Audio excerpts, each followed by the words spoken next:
Un matin d'octobre, près de Dunkerque. C'est le moment pour Vincent de récolter la tubercule star du Nord, la pomme de terre. On arrive à avoir un rendement à peu près entre 40 à 50 tonnes hectares. Et on a de la perte. Trop petites ou encore attachées à leurs pieds, 10% des pommes de terre échappent à la machine et resteront dans le champ. Les récolter à la main coûterait trop cher. Elles sont perdues pour Vincent, mais pas pour tout le monde. Tire ta main. Oh, elles sont magnifiques. On va manger des bonnes frites. Ce matin, ils sont une trentaine, armés de bottes, de râteaux, de cabas. On les appelle les glaneurs. Ramasser gratuitement les restes de récolte avec l'accord de l'agriculteur, une tradition qui remonte au Moyen-Âge et qui est restée très présente dans le nord de la France. Mais depuis 11 ans que Vincent a succédé à son père à la tête de l'exploitation familiale, il a vu le nombre de glaneurs passer de 80 à 800. Il y en a de plus en plus qui viennent parce que les fins de mois sont difficiles. À la limite, le soir, je me dis j'ai aussi plaisir de voir des gens partir ici avec le sourire. Et puis qu'à la fin du mois, ils auront quelque chose.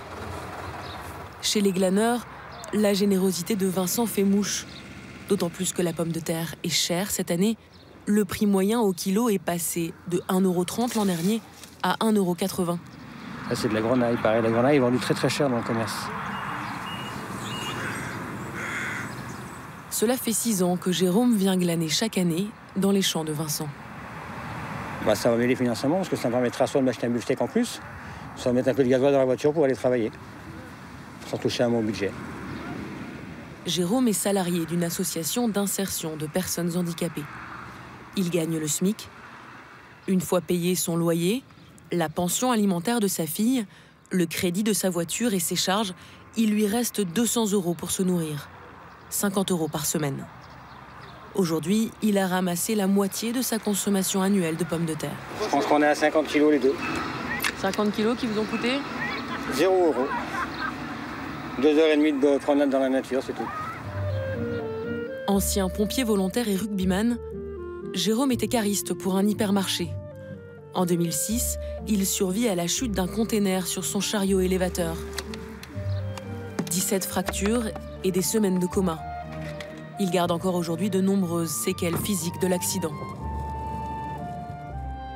Il habite seul, à 20 minutes du champ de Vincent, dans ce logement social qui lui coûte 400 € par mois.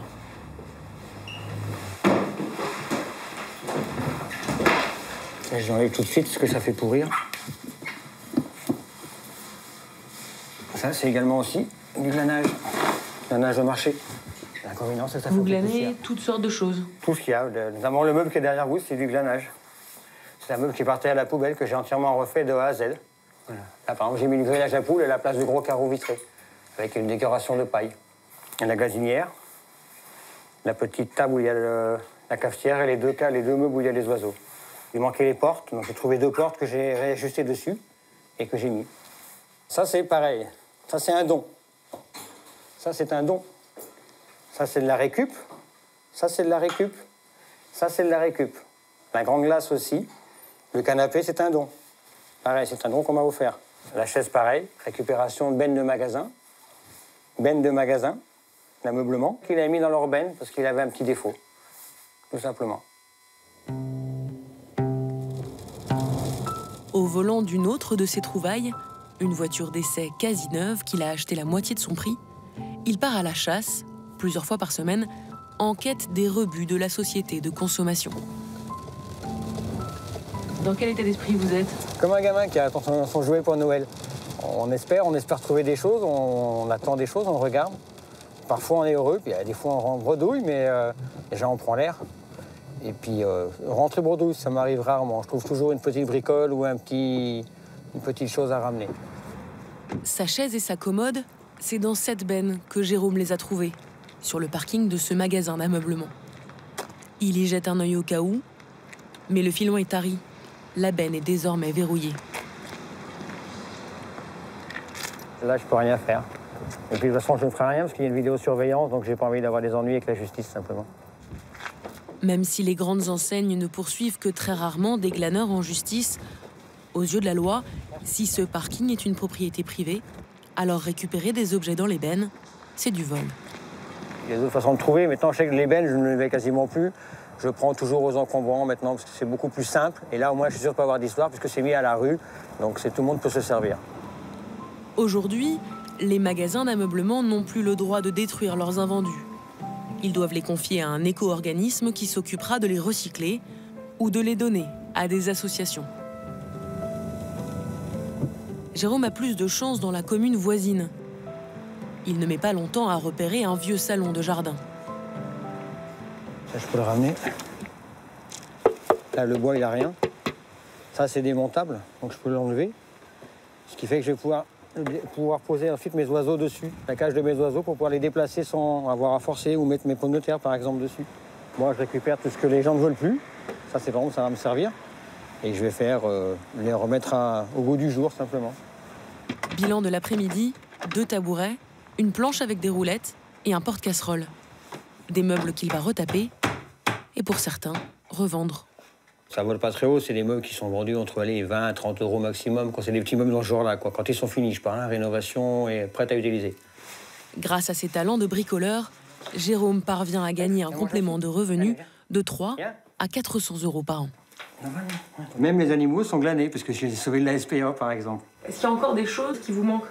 Le plus difficile à glaner reste les vêtements. Parce que les vêtements, maintenant, sont soit mis au relais, soit donnés à d'autres associations. Et c'est l'une des plus dures choses à trouver. Et les lunettes. Les lunettes, on a beau glaner, les montures, on les trouve, mais pas les verres, par exemple. Et comme c'est les verres qui coûtent en général plus cher que les montures, sinon, on trouve quasiment tout. Si on veut vraiment chercher, on trouve de tout. Ouais. Enfin, qu'elle a après. Ouais. Difficile de savoir combien ils sont en France à glaner pour joindre les deux bouts. Mais l'on estime à 4 millions le nombre de personnes en situation de précarité alimentaire. Travailleurs pauvres, retraités, et de plus en plus, des étudiants. Mardi soir, 20h, dans une rue commerçante de Lille. Sur ce trottoir, devant une supérette bio, un attroupement, en majorité des étudiants. Là, je pense que c'est des bouteilles. Là, c'est de la poubelle normale. Soudain, le jackpot. Donc, elles ont été balancées un peu. Pourquoi ils les jettent? Ils sont magnifiques. Il y a des carottes, des amandes, des oignons. Là, il y a des tonnes d'oignons. Hein. Il n'y en a pas un qui veut se faire une soupe à l'oignon. Là, il y a que des bananes, on peut les laisser dedans. Des produits flétris, abîmés, biscornus, donc invendables. Il reste des amandes. D'autres en rupture de la chaîne du froid qui n'ont plus le droit d'être mis en rayon.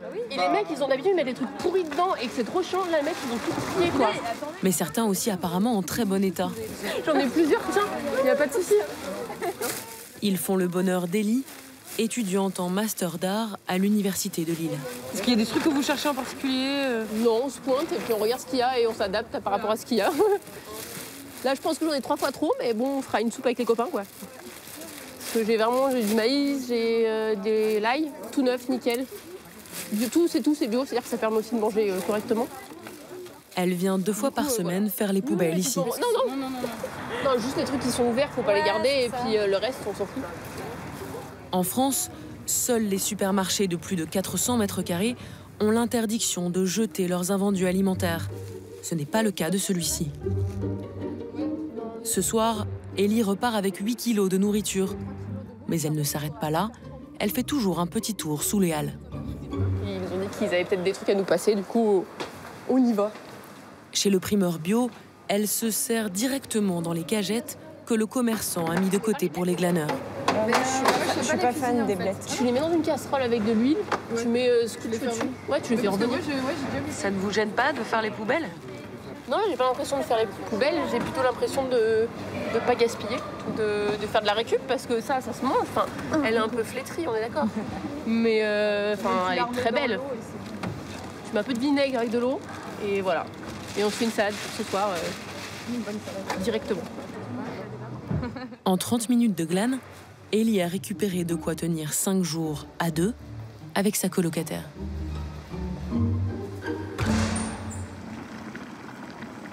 Là, on va faire une sorte de petite ratatouille qu'on va congeler. Ellie vit avec son amie Naya. Originaire de la Drôme, elles se connaissent depuis le collège et sont arrivées à Lille il y a 1 mois pour leurs études d'art. Ça, c'est complètement écrasé. Ça faut le cuisiner maintenant, quoi. En ce moment, elles hébergent Clémence, étudiante au conservatoire qui cherche un appartement. Et elles ne sont pas trop de 3. Il faut préparer tout de suite ce qu'elles ont glané. C'est des légumes qu'on est obligé de faire assez rapidement. Pour pas que ça macère, il faut vite les faire et après les congeler. On a un congélateur et on avait récupéré des bananes au marché la semaine dernière, on les a mis au congélateur. En plus, il y en a tellement, c'est jeté à la poubelle.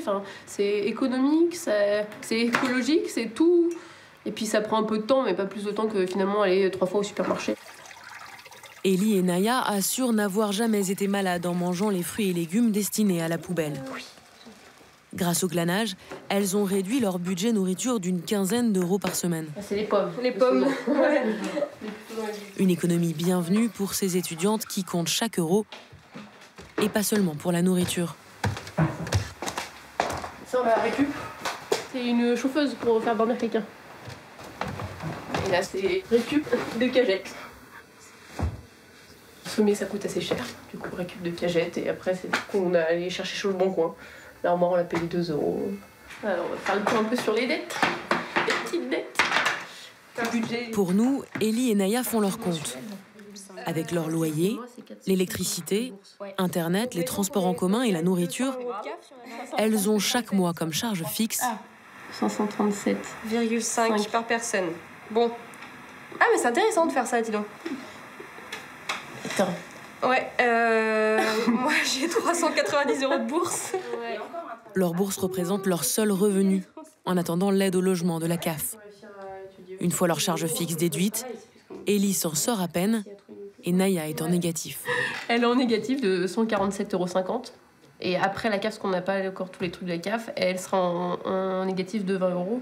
Mais du coup, là, c'est sans excès, c'est... Le café, là, tu comptes pas. Hein. Même le café à la fac à 50 centimes. Oui. Bah, au moins, tu sais que tu dois bosser sur le plus vite possible. Ouais. Et encore un travail pas trop loin. Même avec leur budget nourriture fixé à 2 € par jour, même en glanant, le compte n'y est pas. Il faudra trouver un job étudiant. Le lendemain, sur le campus de l'université, à l'heure du déjeuner. J'ai hyper faim. Pendant que certains font la queue pour déjeuner au chaud. Et le resto U, vous y allez pas? Non, le Non. Crous, il y a trop de monde. Il y a du monde, L'attente. ça coûte pas cher, mais c'est quand même pas forcément le bon plan. Ah ouais, bah, j'ai vu. Pour Ellie et Naya, pas question de dépenser 3,25 € dans un déjeuner au restaurant universitaire. Elles préfèrent manger ce qu'elles ont glané la veille. Il y avait de la betterave, du radis noir. Bio. de l'aubergine, de la courgette, du tofu. Tout bio en plus là. Et tout bio et tout récup d'hier. Je pense que c'est la conscience de l'urgence écologique dans laquelle on est qui fait que... Tout ce qu'on jette, nos grands-parents ils jetaient beaucoup moins. Il y avait le petit laitier qui arrivait avec ses petites bouteilles. Il y avait une sorte de... Enfin, il y avait moins de surplus. Enfin, il y a une grosse partie qui est de la récup. Et... La lutte contre le gaspillage alimentaire met tout le monde d'accord. Même si pour passer à l'action, certaines ont encore quelques réserves. Moi, à la rigueur, j'aimerais bien pour la première fois y aller avec vous. Je sais pas si c'est de la honte, mais je crois que je serais pas forcément encore à l'aise avec l'idée d'y aller toute seule. Et pour ceux qui n'osent pas glaner, d'autres le font pour eux. Le marché de Oisem à Lille, un des plus grands d'Europe, qui voit passer 50 000 personnes en moyenne tous les dimanches. Il est 12h30, c'est la fin du marché. Des bénévoles de la tente des glaneurs entrent en action. Chaud devant, attention! On a juste 1h30 pour récupérer en fait tout sur le marché. Récupérer pour redistribuer. Cette idée, Jean-Loup, un ancien cuisinier gastronomique, l'a eue en voyant des glaneurs se battre en fin de marché. Attention devant, attention! Il décide alors de prendre les choses en main. Je à tout! Comment il va? Bon, dis-moi, qu'est-ce que t'as pour nous aujourd'hui? Abdou tient son stand de primeur ici 3 fois par semaine. Chaque dimanche, il donne l'équivalent de 30 € de fruits et légumes invendus à la tente des glaneurs. Cœur de salade. Allez, la limite, mets les petites dans le caddie comme ça. Ils sont pourris ceux-là ou... Non, moi je veux dire franchement, mardi, ils sont toujours vendables. Si tu les mets dans un coin de ta table et que tu les brades, il y aura toujours preneur. On donne parce qu'on a envie de donner, quoi. Les commerçants s'y retrouvent aussi sur leur taxe déchets. Car plus ils jettent en fin de marché, plus la mairie leur fait payer cher leur emplacement. Un argument qui permet à cette association de récupérer des centaines de kilos de légumes, fruits, pain et même des fleurs.